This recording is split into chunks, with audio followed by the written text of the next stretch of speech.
မင်္ဂလာပါခင်ဗျာ KKT Electronic Channel နေပြီးတော့ဝါသနာရှင်မိတ်ဆွေများလုံးကိုပြန်လည်ကြိုဆိုပါရစေဒီဗီဒီယိုမှာတော့ကျွန်တော်တို့ဒီ SZB K07 ဒီ buck converter ပေါ့နော်သူက300 watt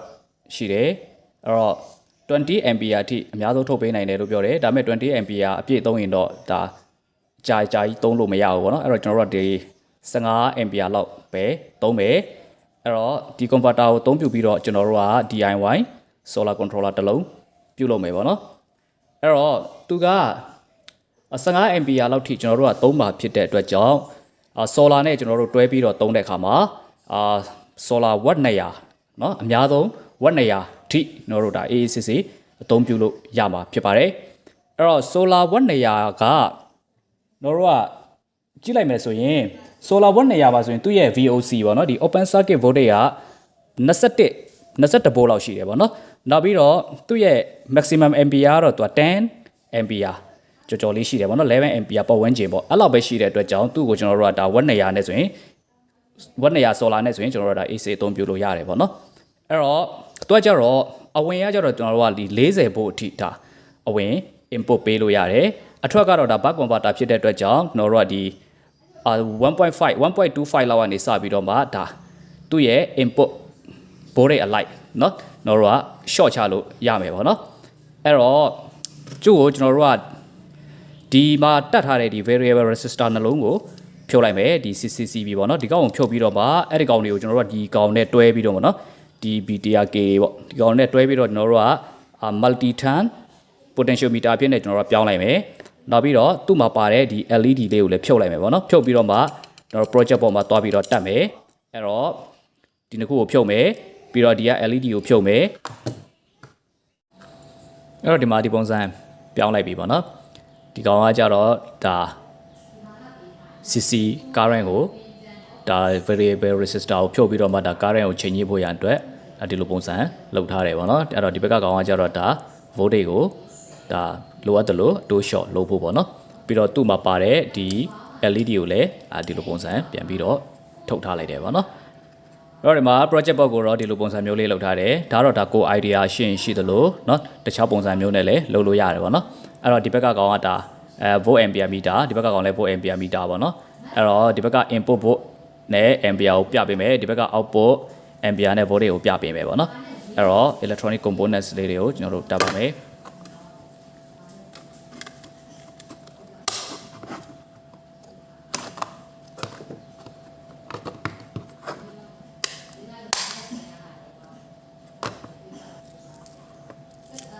ကောင်လေးတွေကတော့ဒါ battery ကိုသွားမဲ့ဟာရဲ့နောက် solar ကနေအဝင်တွက်ရပေါ့နော်ဟုတ်ပြီအဲ့တော့ဒါလေးတွေကိုလည်းကျွန်တော်တို့တတ်မယ်ပေါ့နော်အဲ့တော့ကျွန်တော်တို့ကဒီလိုပုံစံလေးရလာမယ်ဒီကောင်ကကြတော့ဒါဒီ ampere နဲ့ voltage ကိုချိန်ဖို့ရအတွက်ပေါ့နော်ဒီနှစ်ခုဝင်မဲ့အပေါက်နှစ်ပေါက်ပေါ့နော်အဲ့တော့ဒီကောင်လေးကကြတော့ဒါဒီ LED ဝင်မဲ့အပေါက်ပေါ့နော်ဟုတ်ပါပြီအဲ့တော့ကျွန်တော်တို့ဒီ project board တွေကိုထည့်ပြီးတော့မှဒါ wire ချိတ်ဆက်မှုတွေပြုလုပ်သွားမယ်ပေါ့နော်အဲ့တော့ဒီမှာကျွန်တော်တို့ wire connection လေးတစ်ချက်လောက်ကြည့်ကြည့်မယ်ပေါ့နော်ဒီမှာအပေါင်းအနုပ်အပေါင်းဒီအပေါင်းတော့ကကြတော့ solar ဝင်မယ်ဒီဘက်ကကြတော့ဒါ battery စီကိုသွားမယ်ဟာပေါ့နော်ဒီကောင် input ဒီကောင် output ပေါ့နော်အဲ့ဒီကောင်ဒီဘက်ကကောင်ကြတော့ဒါ ampere ကိုထိမယ်ဒီဘက်ကကောင်က volt ကိုထိမယ်ဟုတ်ပြီအဲ့တော့ဒီငုတ်တွေကိုကျွန်တော်တို့ချိတ်ဆက်တဲ့ဟာကိုကြည့်မယ်ပထမဆုံးဒီဘက်ကအပေါင်းပေါ့နော်ဒီ solar အဝင်အပေါင်းကကြတော့ဒီမှာပေါ့နော်ဒီကျိုးဒီကောင်ကကြတော့ဒီမီတာရဲ့ဒီအနီနဲ့အဝါကျိုးပူးထားတဲ့ဟာနဲ့ဒီလိုသွားပူးပြီးတော့မှသွားကြတော့ဘယ်ဝင်မလဲဆိုရင်ဒီ buck converter ရဲ့အပေါင်းကိုသွားပြီးတော့ဝင်မယ်ပေါ့နော်ဒီကနေအပေါင်းကိုသွားပြီးတော့ချိတ်ဆက်မယ်ပြီးတော့ဒီဘက်က solar အဝင်အနုပ်အတွက်ပေါ့နော်ဒီ solar အဝင်အနုပ်ကျိုးကကြတော့သွားကြတော့ဒီမှာဒီအမဲကျိုးနှစ်ကျိုးပေါ့နော်အမဲကျိုးနှစ်ကျိုးပူးထားတဲ့ကောင်ကနေပြီးတော့လာပြီးတော့မှမီတာတဲ့ကိုဝင်မယ်ဝင်ပြီးတော့မှဒီပြန်ထွက်လာတဲ့ဒီအနီကျိုးပေါ့နော်ဒီကောင်ကကြတော့ဒါ minus ပေါ့နော်ဒီကောင်က minus ဒီကောင်ကကြတော့ဒါ converter ရဲ့ minus တဲ့ကိုဝင်မယ်ပေါ့နော်ပြီးတော့ဒီဘက်ကအထွက်မှာကြတော့ဒီအပေါင်းဘက်ကကြတော့ဒီ converter ရဲ့အပေါင်းကနေထွက်လာတဲ့ကောင်ကိုကြတော့ဒီမှာ diode တစ်လုံးခံထားတယ် diode ခံထားပြီးတော့မှအဲ့ဒီ diode 10 ampere diode ပေါ့နော်ဒီကောင်ကအဲ့ဒီ diode ကနေပြီးတော့မှသူကဒီလိုပေါ့နော်ဒီမှာဒီအပေါင်းစီကိုတိုက်ရိုက်သွားတယ်ပေါ့နော်သူကကျတော့အပေါင်းစီကိုတိုက်ရိုက်သွားတယ်ပြီးတော့ ဒီမီတာရဲ့အဝါကျိုးနဲ့အနီကျိုးကိုပဲဒီမှာတစ်ခါတည်းလာပြီးတော့အထွက်မှာတွားပြီးတော့ပေါင်းထားတယ်ပေါ့နော်ဒီ diode ရဲ့အထွက်ပါတစ်ခါတည်းပေါင်းထားတယ်ပြီးတော့တွားကြတော့ဒီဘက်အနီပေါ့နော်ဒါအနီရှေ့ပါဆိုရင်ဒီမှာအနီပေါ့အဲ့ဒီအနီစီကိုအထွက်အနီကို direct ထွက်မယ်ပေါ့နော်အထွက် plus ပေါ့နော်နောက်ပြီးတော့အထွက် minus ကကြတော့ဒီမှာဒီကောင်ကကြတော့ဒါဒီအနက်နှစ်ကြိုးပူးထားတဲ့ကောင်ကနေ minus output ထွက်ပြီးတော့မှအဲ့ဒီ output ကမီတာထဲကိုဝင်မယ်မီတာထဲနေပြန်ထွက်လာတဲ့ဒီအနီကိုပဲဒီ output minus အနေနဲ့ battery မှာတွားပြီးတော့ထွက်မယ်ပေါ့နော် battery ချိတ်ဆက်ဖို့ရန်အတွက်ဟုတ်ပြီဒါကြိုးချိတ်ဆက်တဲ့နီလန်းလေးပေါ့နော်โอเคပါဒီလိုပုံစံလေးရလာရေပေါ့နော်အဲ့တော့သူကိုဒီ pro လေးတွေကျွန်တော်တက်လိုက်မယ် knob လေးတွေပေါ့နော်ဟုတ်ပြီအဲ့တော့ဒါစင်ပြေသွားရေပေါ့နော်အော်ဒီမှာစာရေးထားတွေကနည်းနည်းလေးပေါ်နာရောက်သွားတယ်နော်တိတ်မမြင်ရတော့ဟုတ်ပြီဒီဘက်က ampere ဒီဘက်က volt တွေပေါ့နော်အဲ့တော့ဒါ DIY 20A ဒါ solar controller ပြီးဆုံးသွားပြီပေါ့နော်အဲ့တော့သူ့ကိုကျွန်တော်တို့ကဒီ solar နဲ့ချိတ်ဆက်ပြီးတော့စမ်းကြည့်မယ်ပေါ့နော်အဲ့တော့သူကကြတော့သူ့အထဲမှာသုံးထားတဲ့ဒီbuck converter ကြတော့သူ့ရဲ့ description မှာကြတော့သူက efficiency 96% ရှိတယ်လို့ပြောတယ်ပေါ့နော်အဓိပ္ပာယ်ကတော့ဒါကျွန်တော်တို့ဒီ solar ရဲ့ watt hour ပေါ့နော် solar ကနေထုတ်ပေးနိုင်တဲ့ watt hour ရဲ့96%ကိုပြန်ပြီးတော့ထုတ်ပေးနိုင်တယ်လို့ပြောထားတယ်အဲ့အတွက်ကြောင့်ကျွန်တော်တို့ကဒါ solar နဲ့တွဲဖက်ပြီးတော့အသုံးပြုတယ်ဆိုရင် solar ရဲ့ watt hour အပြည့်နှီးပါကျွန်တော်တို့သုံးစွဲလို့ရမှာဖြစ်တယ်နောက်ပြီးတော့သူကကြတော့တခုကောင်းတာက voltage နဲ့ ampere ကိုကြိုက်တယ်လို့ချိန်ကြီးလို့ရမှာဖြစ်တဲ့အတွက်ကြောင့်1S 2S 3S lithium battery တွေပေါ့နော်အဲ့ဒါမျိုးတွေကိုလည်းပဲကျွန်တော်တို့ကဒါကြိုက်တဲ့ voltage ကြိုက်တဲ့ ampere light တို့ဗာလဲဆိုရင် charging လုပ်ပေးလို့ရမယ်နောက်ပြီးတော့သူ့ကိုကျွန်တော်တို့က solar နဲ့မတွဲဖက်ပဲနဲ့ဒီ solar away မှာပေါ့နော် solar away မှာဒီ adapter ပေါ့နော်ဥပမာဒီlaptop charger တွေကိုကျွန်တော်တို့ကဒီမှာ plus minus ကိုတွားပြီးတော့ထားပြီးတော့မှလုပ်မယ်ဆိုရင်လည်းပဲဒီကနေကျွန်တော်တို့ကဘိုအားနဲ့ ampere ကိုကြိုက်တယ်လို့ချိန်ကြည့်ပြီးတော့ဒါအသွင်းလို့ရမှာဖြစ်တယ်ပေါ့နော်နောက်ပြီးတော့ adapter တွေနဲ့တွဲဖက်ပြီးတော့မှလည်းကျွန်တော်တို့ကဒါ power supply အနေနဲ့လည်းဒါသုံးစွဲလို့ရသွားမယ်ပေါ့နော်အဲ့ခါကျတော့ဒါလေးကိုကျွန်တော်တို့စမ်းသပ်ကြည့်ပါမယ်အဲ့တော့ဒီမှာကျွန်တော်တို့ solar နဲ့ချိတ်ဆက်ပြီးတော့စမ်းကြည့်မယ်ပေါ့နော်အဲ့ solar တော့ဒါ watt 85 watt ပေါ့နော်ဒီကောင်က watt 100တော့မပြည့်ဘူးပေါ့နော်နေရလဲအရိပ်တော့ကျနေပြီနေမပူတော့ဘူးပေါ့နော်နေသိမ့်မပူတော့ဘူးအဲ့တော့ကျွန်တော်တို့သူ့ကို controller တွေကိုစမ်းပြီးတော့ချိတ်ကြည့်မယ်ပေါ့နော်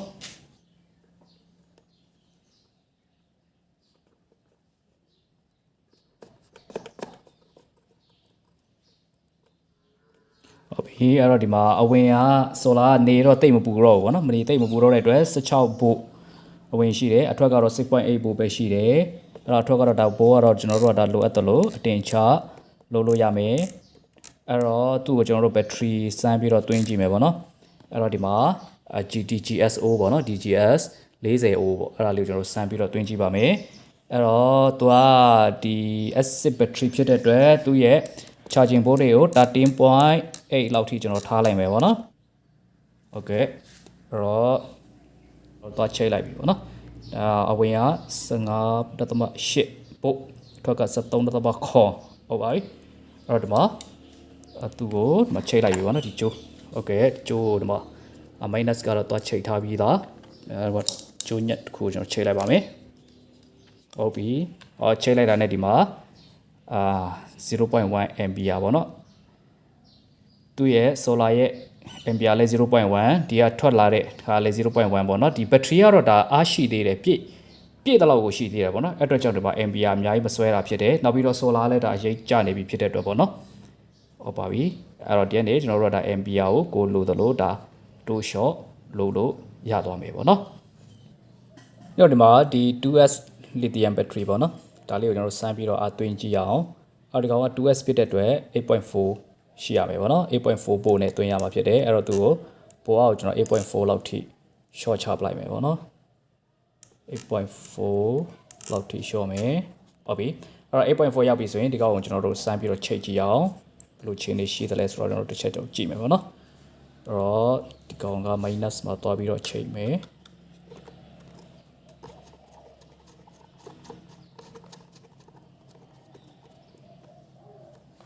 next ဒီကောင်ကကြတော့ဒါ plus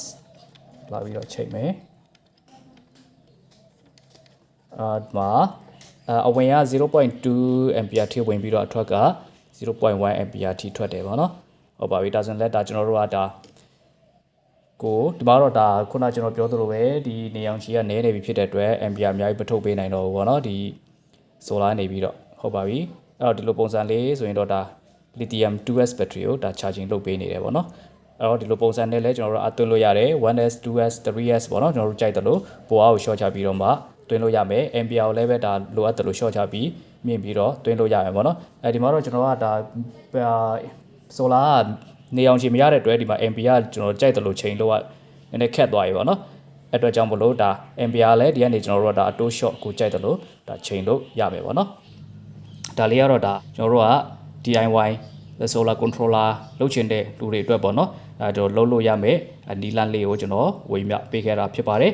အဲ့တော့ဒါမျိုးလေးတွေကိုဒါကိုအိမ်မှာစမ်းသပ်ပြီးမှပေါ့နော်ဒီ DIY ဝါသနာရှင်တွေ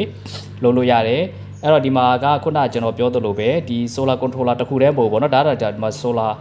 အဝင်လောက်ထားလို့ပေါ့နော် solar အဝင်မဟုတ်ဘဲနဲ့ကျွန်တော်တို့ adapter တွေ charger တွေနဲ့တွဲဖက်ပြီးတော့ပါလဲဒီအထွက်ဖို့ကျွန်တော်တို့ကကြိုက်တယ်လို့ချိန်ကြီးပြီးတော့ lithium battery တွေနောက် acid battery တွေနော်ကိုကြိုက်တယ်လို့ဒါအသွင်းလို့ရမယ်အဲသူ့ကိုဒါ20 ampere ကတ်ကတော့20 ampere ဖြစ်ပေမဲ့ဒါ15 ampere လောက်ထိပဲအများဆုံးသုံးတာကအဆင်ပြေပါလိမ့်မယ် solar နဲ့တွဲဖက်မယ်ဆိုရင်တော့ဒါဝက်200အထိ AACC တွဲဖက်ပြီးတော့အသုံးပြုလို့ရမယ်ပေါ့နော်အဲ့တော့ကျွန်တော်ဒီကနေ့ဝေမျှပေးခဲ့တဲ့အကြောင်းအရာလေးကို